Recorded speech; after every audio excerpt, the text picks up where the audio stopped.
Today, Professor Marengo will present on pulsating heat pipe technology for cooling of rotating tissue. My presentation is about the work that I have done in the last years with a group of researchers in the Nanjing University of Aeronautics and Astronautics, and it's about the use of pulsating heat pipe for cooling rotating systems. We started with the grinding system, grinding tools, but of course we can extend this work also, for example, to electrical motors. This can be interesting, or other, let's say, application like this one. First of all, here there is a very long debate. We are calling pulsating heat pipe, and but in China and other countries they are using the word oscillating heat pipe for, let's say, historical reason. Even if I'm belonging to the International Committee of Heat Pipe, we were not able to join the two definitions, but at the end it's really the same thing. So pulsating or oscillating heat pipe. And so in this case, I must say that in fact I should speak about hybrid pulsating heat pipe, because we were going to see that since the system is rotating, in fact the acceleration of the fluid inside is very important. So it's becoming like a thermosiphon more than a pulsating heat pipe in most of the cases. So we are going to see that. So since I was not knowing really which was the, let's say, the awareness about the heat pipe technology, I'm going to have a very short introduction about heat pipes, and then we are going in the direction of rotating thermosiphons or pulsating heat pipes. We are going to see the effect of acceleration, heat flux, and fluids and conclusions. Then, for the heat pipe fundamentals, I think that Arvin already told yesterday about this, so I will be very fast. We have a weak system and weakless system. The weak system are, I would say, we have a porous structure that is delivering back the liquid from the condenser to the evaporator. So it's feeding the evaporator, and so it's creating a kind of cycle inside the system. In the weakless systems, we don't have a wick. So how to convey the liquid back to the evaporator?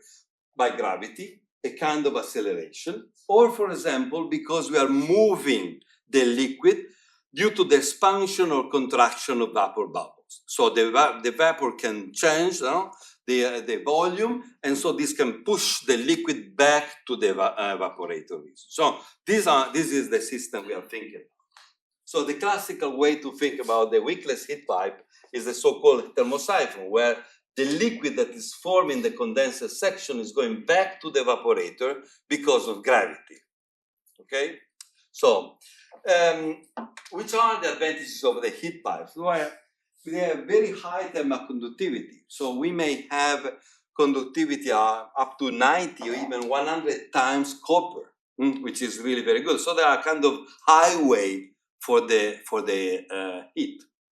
Then another point is that they can, since we have phase change, they can absorb different situations at the condenser side. Okay, so they are very reliable and flexible from this point of view. So they can spread the heat, for example, from a small spot, hot spot, to a larger, let's say, area. So this is another, let's say, advantage. And then geometry. So we can have different kind of heat pipes and so on, with different geometry, flat, round, and so on and so on. So we can really build a system that is close to the application. And finally, we have the durability. As you know, the heat pipes are used in space, for space application, because usually when the heat pipe is sealed and everything is running, it can last really for, let's say, years and years, 30 years. Imagine that for the first heat pipes, nuclear pipes from the Russian group and so on, they, let's say, they guarantee something like 30 years duration, 30 years of duration of the operation. So another point is that we have many kinds of heat pipes for a very broad range of temperatures. So we can use heat pipes from cryogenics up to very high temperature. Now, I just submitted the proposal for working at a high temperature, for example, for cooling of nuclear reactors and so on. So we are speaking about above 500 degrees. So we have very different kind of heat pipes. You can see here a list of possible, from the tubular heat pipes to the flexible tubular heat pipes, thermal diodes, and so on. There are limitations. And the limitations are due to different processes that you have inside the system. And so it's not possible to use heat pipes for all the powers and temperature. When I started working in heat pipes, it was in 2006, I think, 2007, so 20 years ago. I approached companies where they tried to use heat pipes and they were not successful. And the main reason that they didn't respect the kind of very simple situation where they have a high power, but they wanted a given temperature, okay? And this is not possible. So only in this region the heat pipes are working. And which are the limits? The limits are the so-called capillary limit, where we have that the capillary pressure is too low to provide the liquid back to the evaporator. And this is mainly linked to the pore structure, so the pore size and so on. The second limit is the boiling limit, where we have too much heat flux at the evaporator, and then it's creating dry spots, okay? And then the entrainment liquid means that if the vapor that is produced in the evaporator is going to be with the mass flux too much and the velocity is very high, we have the liquid inside. Imagine that the liquid is going inside the porous structure, but the vapor is going in the other direction, so we can push back the liquid. So the liquid is not reaching the evaporator anymore. So, and then it's not working. Then the vapor can reach even the sonic velocities. So in this sense, again, the system is not working. And finally, if the temperature are too low, we have a viscous limit where we don't have enough power to run the system. So, about the wickless heat pipes, we have thermosiphon, we have the pulsating heat pipe, and then we have something like in between a so-called hybrid loop thermosiphon, which is a thermosiphon where we have channels. So in this case, we can produce, let's say, the capillary effect in order to push the liquid back to evaporator because of the vapor flow. So about the thermosiphon, the part acceleration is the gravity, and is the key factor. So a thermosiphon cannot work without acceleration because the liquid cannot go back to the evaporator. And in the case of the hybrid loop thermosiphon, the acceleration, the bulk acceleration can be gravity or can be something else. We are going to see the centrifugal acceleration is somehow important, okay? But already the oscillation and circulation inside are possible, let's say. And with the pulsating pipe, of course, the pulsating pipe is working when we have a circulation or a pulsation linked to the fact that the system is capillary. So what does it mean? That the liquid inside, the liquid sludge inside the pulsating pipe is completely filling the tube. So if you have a vapor that is, let's say, expanding or contracting, that's moving the liquid inside the tube. If it's not capillary, it's not working anymore, because then the vapor can go through the system. So it's not working. So these are, let's say, the main wickless heat pipe systems. How a pulsating pipe is working. Here we have a pulsating pipe that we did with a polymer, so that you can see, you can go around, so that you can really touch it. So it's working in the way that the movement of the vapor flux is, of course, linked with the movement of the liquid sludge. So the vapor is going to expand or to contract here, and then is moving the liquid sludge inside. Okay, this is the point. And it's a very simple system because it's a tube which is meandering, and we have really, what is important is the difference in temperature between the evaporator and condenser. So we have heat flux here, we have a condenser, and we have a region in between. I'm not calling adiabatic, we said yesterday, no? I'm not calling it anymore adiabatic because it's not adiabatic, as you can see, for example, from the device that is going around now, okay? What is it now? Don't steal it. So but it's something interesting because then really what is important is that for example, I cannot have an evaporator up to here. So there must be kind of separation, or maybe let's say in this system that you see, the problem is that always to have because if you have, for example, copper, and if you have the evaporator like here, we have a problem of the area of condensation that is not enough, because you know that inside the transfer coefficient for evaporation or boiling and the condensation are completely different. So you need to tune the area in a way that the system is working. Good. I don't want to enter anymore in these details. What is happening is that the percentage pipe is working. See here? This is pretty nice. You can see the liquid slug that is the bubbles that is moving inside, okay, with the given meniscus and so on. And what is important is that, for example, we proved that the system is working also without gravity. So we are doing tests in space of pulsating pipes. We hope that we can continue to work in this area. Also, let's say here at the IIT Madras. So now, which are the advantages of a weakless system against a weak system? Well, there are lower manufacturing costs, higher flexibility, ability to cover wider area surfaces, but there are, of course, disadvantages too. The heat fluxes may be lower than with weak systems.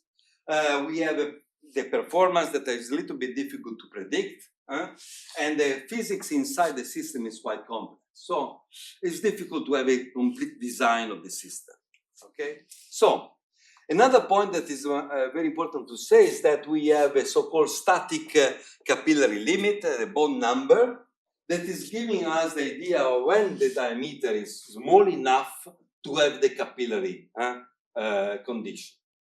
Okay, so this bond number can be written in this way or can be written as a square, so without the square root.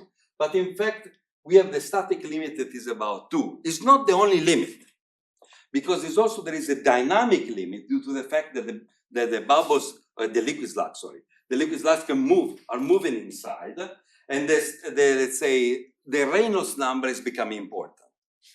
In fact, there is another limit, so-called dynamic capillary limit, that is with the bond multiplied with the Reynolds number. Okay, so this is another way. But we proved some years ago that this kind of limit, the static limit, is already fine for many applications. So even if you don't know the velocity of the liquid slugs inside, which in fact is important, but even if you don't know that, this threshold holds. It's okay. It's fine. This is important to say. So grinding process. So here what we have is that in the grinding process, when you are grinding in this way, we would like to achieve this region here. And these are the speed of the tool, and this is the plasticity of the material. Okay? So we would like to work where the plasticity is very small. The plasticity is the effect that when you change the geometry and the form, the system is going, well, let's say, to stay in the form when we have a plastic case. Okay? We don't want that. We would like something that is working with very small plasticity. And this is happening in the thermal, in this thermal region here. So we need to have a very, very, let's say, efficient cooling of the system in order to work in this area. Okay? So, and this is not easy at all. So in 2019, the group of colleagues in China, they were thinking, is it possible to cool directly the tool without using too much water and oil? Because this is a question, it's really a question linked to the fact that the heat fluxes are very important, up to 5 watt-centimeter square, which it seems not so much, let's say, looking at the electronic devices and so on. But for the tools, it's really important because the temperature of the grinding tool can be 700 degrees. So it can be very, very high. And then, of course, we are going in this situation. It's possible to go back. No, it's gone only one forward. Okay, I will learn. Wow, tell me.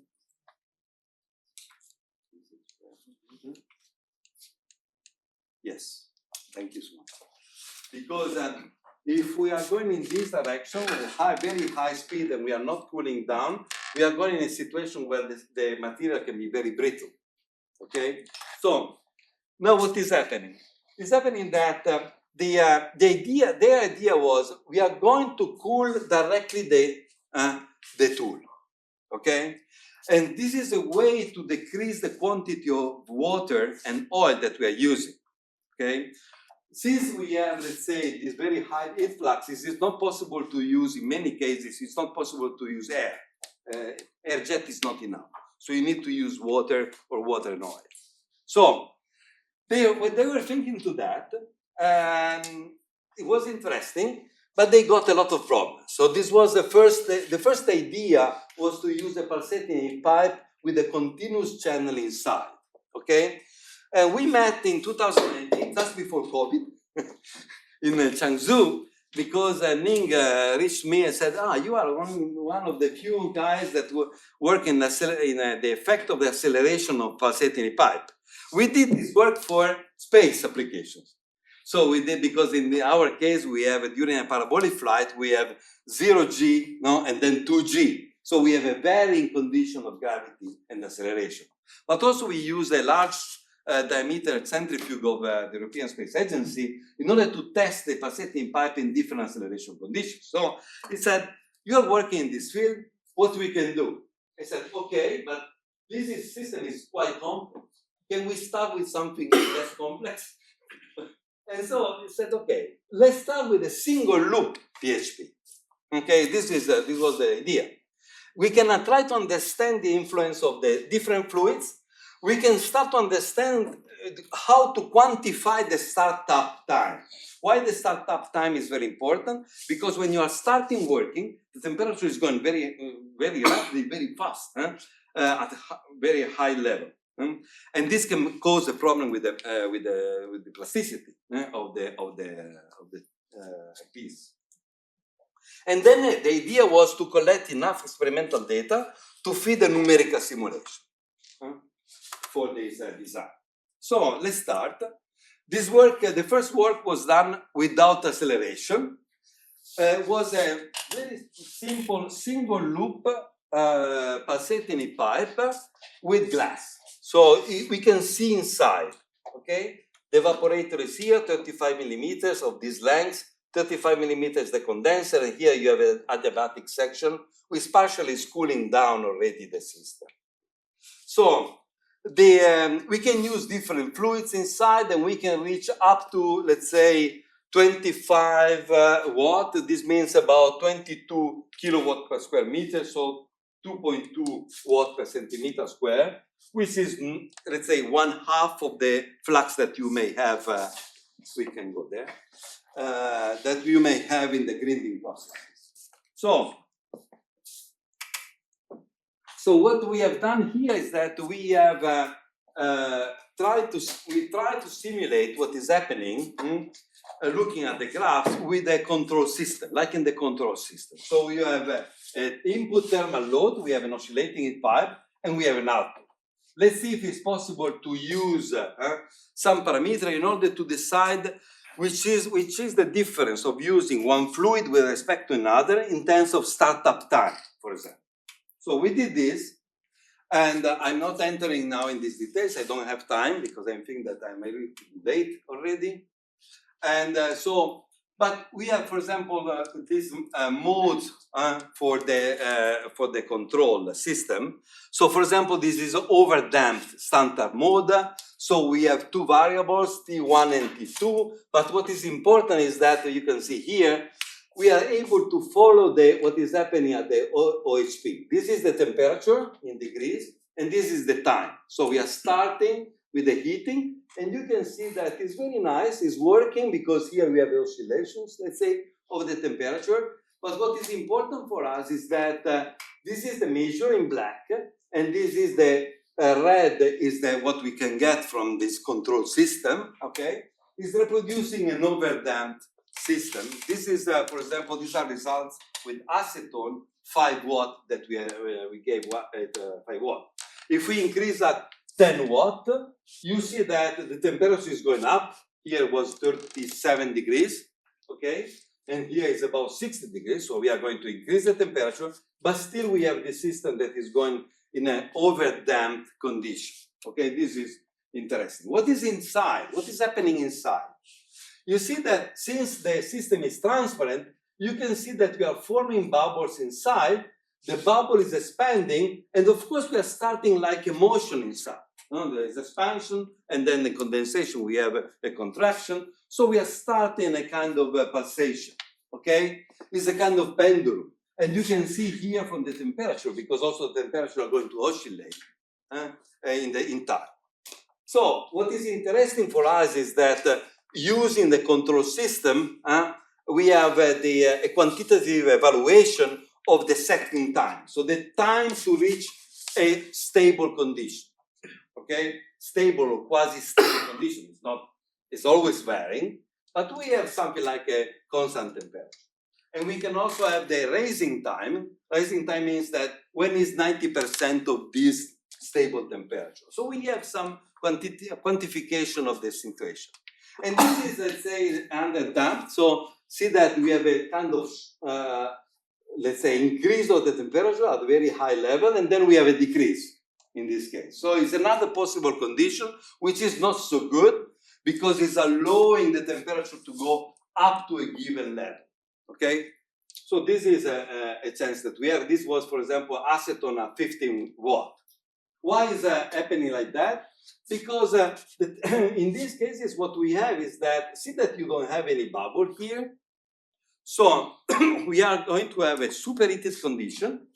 The system is not stable at all, it's in a metastable condition, and so it's enough that there is a vibration or something, and then you have a formation of bubble at a very rapid formation of bubbles. So this is the reason why we have this condition where we don't have bubbles, and then the bubble is formed, and then there is not only one bubble, maybe many bubbles inside, and so we have a mixture of vapor. It's not, let's say, you don't have liquid slugs, you don't have a Taylor bubble flow inside, so you have more bubbles, bubbling flow inside, and so on and so on. And so it's most likely in this case we have a circulation of this in the system. So, and then we have also transient startup mode, where we have a kind of situation like we have underdamped, and then again we are reproducing this kind of oscillations a lot of times with the bubble generation, expansion, contraction. Bubble generation, expansion, and contraction, and so on. So what is happening here is that we can have the second time as a function of power and with different fluids. So we use acetone, water, distilled water, the gas water. The gas is very important. Okay. And then we have it with the nanoparticles inside. Since they're using diamonds and nanodiamonds for, let's say, for their application in grinding and so on, it was very easy for us to use this kind of nanoparticles. So they use the nanoparticles and then ND with dispersion, with something like a tensioactive fluid agent, in order not to have too much flocculation and agglomeration of the nanoparticles. What is happening is that we observe that when the power is going up, plus minus, all the three fluids are behaving in the same way in terms of setting time, okay? With different heat transfer coefficient and so on, or thermal resistance, we are going to see that afterwards, but plus minus is the same effect.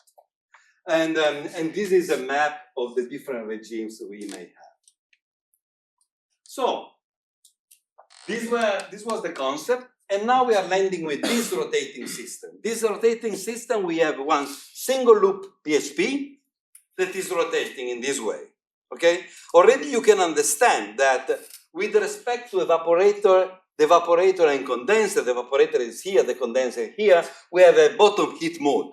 So, in the sense that the evaporator for the gravity, the gravity is helping because it's going in this direction, from condenser to evaporator. But, since it's rotating in this way, we may have a force that is going, imagine to have a tube, have the tube like that, no, we are going to have the liquid that is pushed at the wall, at the external wall, of course. Okay, so this is the effect.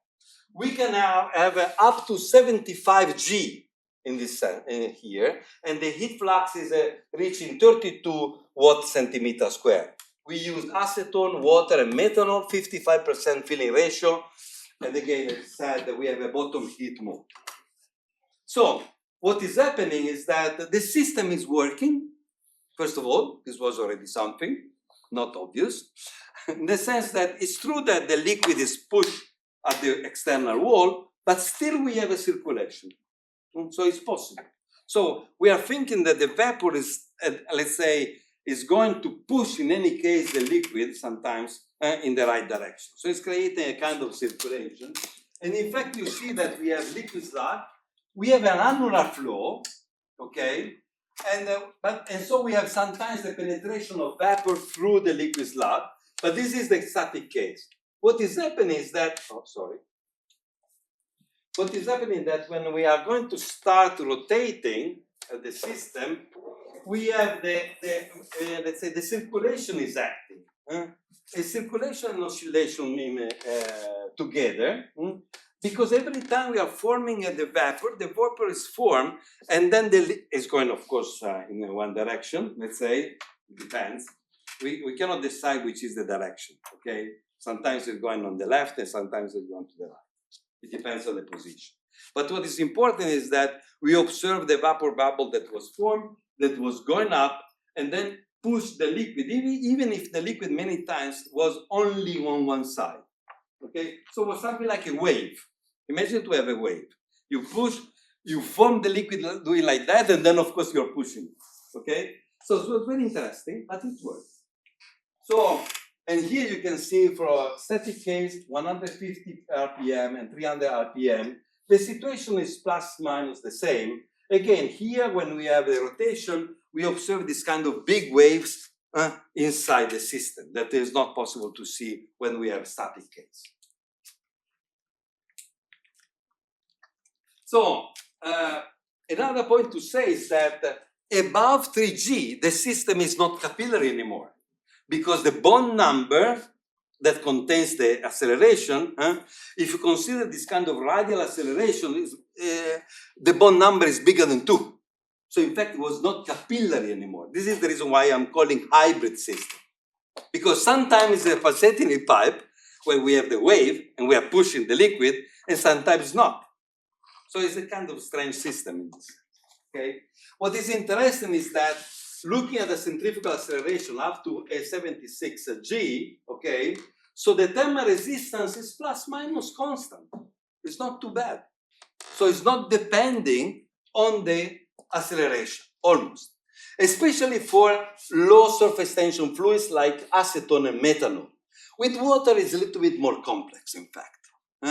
And the reason is that the form of the waves are different. With the acetone and methanol, we observe really this kind of formation of waves, and they were going around. Here with the water is more complex. Maybe a numerical simulation can be useful for this point of view. And this is the effect of the acceleration, and this is the effect of the heat flux. And of course, as for let's say usual for the heat pipes, if you increase the heat flux, you are decreasing the thermal resistance. And you can already see that both methanol and acetone are working pretty well for this kind of very simple single loop glass. It's not a conductive glass system. We did another work in 22, 2 years of break because of the COVID. So there was a problem there. So it was very difficult to communicate and so on. But what happened that we did studied, since we had a transparent system, we could see the velocity of the bubbles and the liquid. So what we observed that with the acetone, the frequency of generation of bubbles were higher than with the water, but also the velocity of the bubbles inside. So with acetone, the velocity of the bubble inside was very much higher. Okay, it was very interesting. So then in 2023, we came back to this idea, not as something radial, this one, but to have a pulsating pipe in this form on the grinding tool. So in fact, what we have here is that here we have single loop pulsating pipe on a rotating system. Okay, we can reach even higher, let's say 162 G. So it's very high. So it's working this way. Okay, so it's rotating this way. Can be when we have 160. Of course, G is not important where you have the position, okay, because the radial acceleration is really much more important than the other one, okay. So this is now the system that we built, okay, and we can put, let's say, in vertical position. Of course, in vertical position, we have when we have the acceleration that is low, it's still important the gravity, okay, if you're doing like that. If we are rotating very fast, it's not important anymore. So we use again water and methanol, the filling ratio of 50%, and we cool down the system using a cold air jet at 0 degrees. Okay, so the condenser is out in the condenser we have jet at 0 degrees. So we did this experiment. I don't have time to enter in all the details, but we have a very interesting point. Again, if you look at the centrifugal acceleration up to 160 G, the thermal resistance is becoming constant, because of course here there is a variation, but it's due to the heat flux, okay? But it's plus minus the same value, okay, again. So this is very interesting. Also, we are thinking also to electrical motors and so on, because then it's not important anymore, no? The accelerations can be even a varying acceleration, but the thermal performance is becoming always the same. It's kept constant. With water, for sure. With methanol, the thermal resistance is lower, and still we have, let's say, the same situation with more effect about the heat flux, but it's still constant. See, this direction is still constant. So this is a first point that is interesting. And yeah. And of course, with the flux, the thermal resistance is going down. And again, methanol as acetone are better than water for the thermal performance. So they are produced now, since we have the data of the thermal resistance, so the equivalent thermal conductivity of the system, they did numerical simulation using Abacus in order to understand what was happening when we have a OHP inside and when we don't have a OHP inside. And you can see that here we are going to reach 766 degrees, which is normal, let's say. But with the OHP inside can be 260 degrees. So of course this is only simulation. So made by many different, let's say, OHP inside, okay? So, but the difference is quite huge.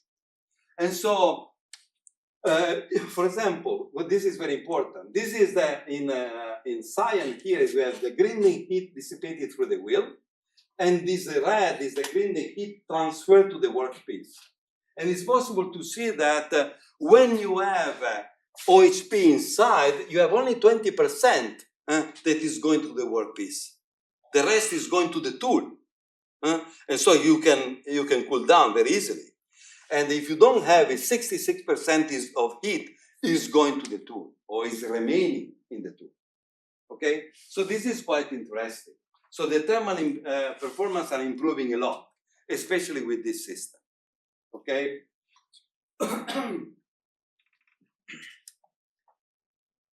I should finish when? Yeah, now. Okay.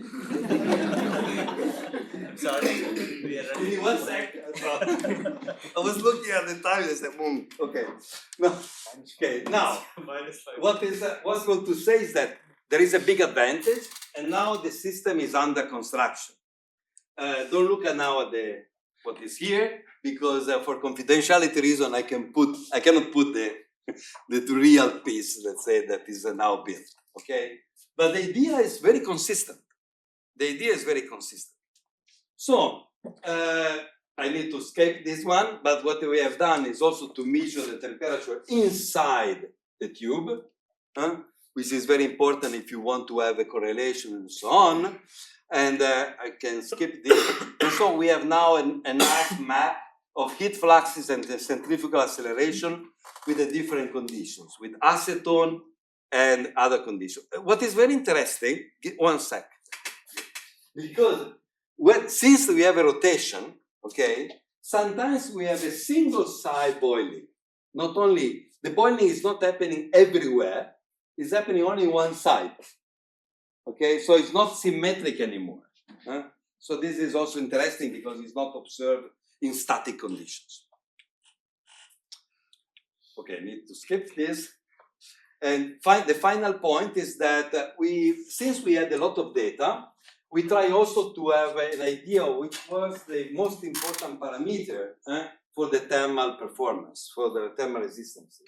And in fact, we landed to have three very important parameters. One is a kind of rotational Weber number.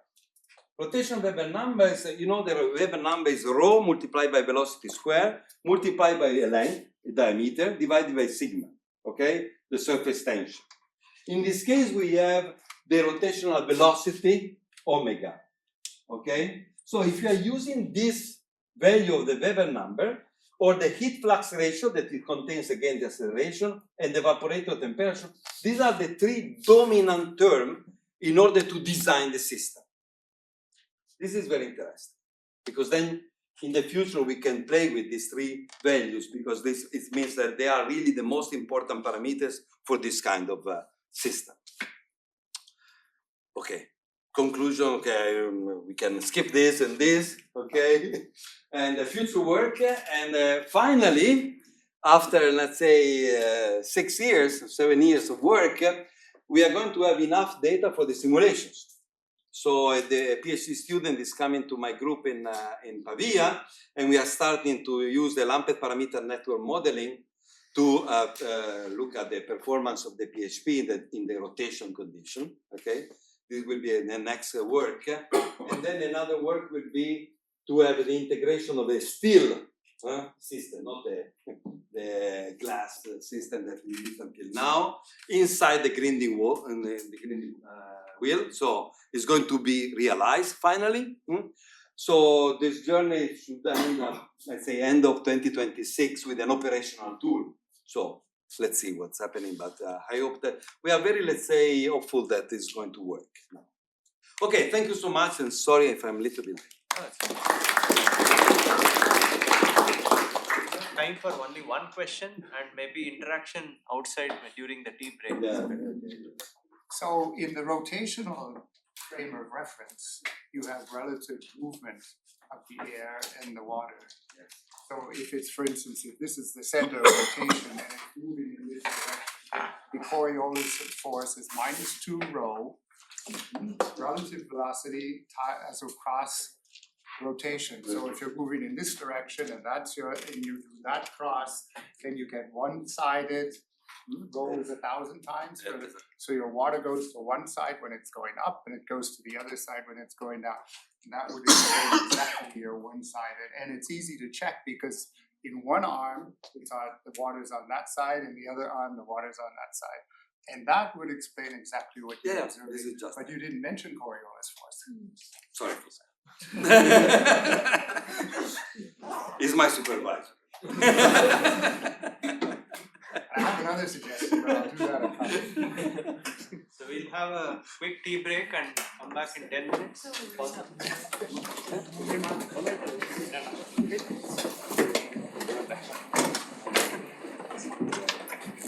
Just a second, we'll present a memento to Professor Marengo.